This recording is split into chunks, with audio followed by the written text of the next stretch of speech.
एक गांव में एक किसान रहता था। एक बार उसे कहीं से बाज का एक अंडा मिला। उसने वह अंडा मुर्गी के अंडे के साथ रख दिया। मुर्गी उस अंडे को अन्य अंडों के साथ सहने लगी। कुछ दिनों में मुर्गी के अंडे में से चूजे निकल आए और बाज के अंडे में से बाज का बच्चा।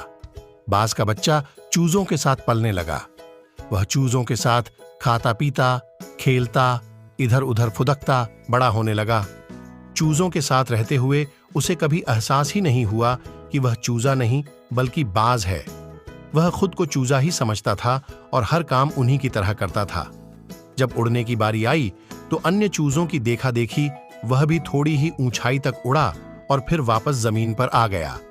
उसका भी ऊंचा उड़ने का मन करता, लेकिन जब वह सबको थोड़ी ही ऊंचाई तक उड़ता देखता तो वह भी उतनी ही ऊंचाई तक उड़ता, ज्यादा ऊंचा उड़ने की वह कोशिश ही नहीं करता था। एक दिन उसने ऊंचे आकाश में एक बाज को उड़ते हुए देखा। इतनी ऊंचाई पर उसने किसी पक्षी को पहली बार उड़ते हुए देखा था। उसे बड़ा अचरज हुआ।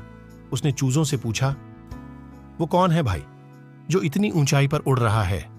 चूजे बोले, वो पक्षियों का राजा बाज है। वह आकाश में सबसे ज्यादा ऊंचाई पर उड़ता है। कोई दूसरा पक्षी उसकी बराबरी नहीं कर सकता। यदि मैं भी उसके जैसा उड़ना चाहूं तो? बाज के पूछा। कैसी बात करते हो? मत भूलो तुम एक चूजे हो। चाहे कितनी ही कोशिश कर लो, बाज जितना नहीं उड़ पाओगे। इसलिए व्यर्थ में ऊंचा उड़ने के बारे में मत सोचो। जितना उड़ सकते हो उतने में ही खुश रहो, चूजे बोले। बाज ने यह बात मान ली और कभी ऊंचा उड़ने की कोशिश ही नहीं की। बाज होने बावजूद वह पूरी जिंदगी मुर्गी के समान जीता रहा।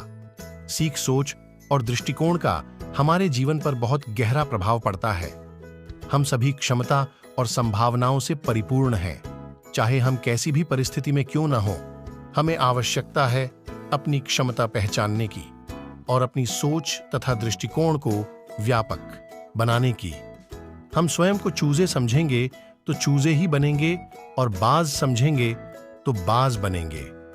खुद को कम न समझें, अपनी क्षमता को सीमित न करें।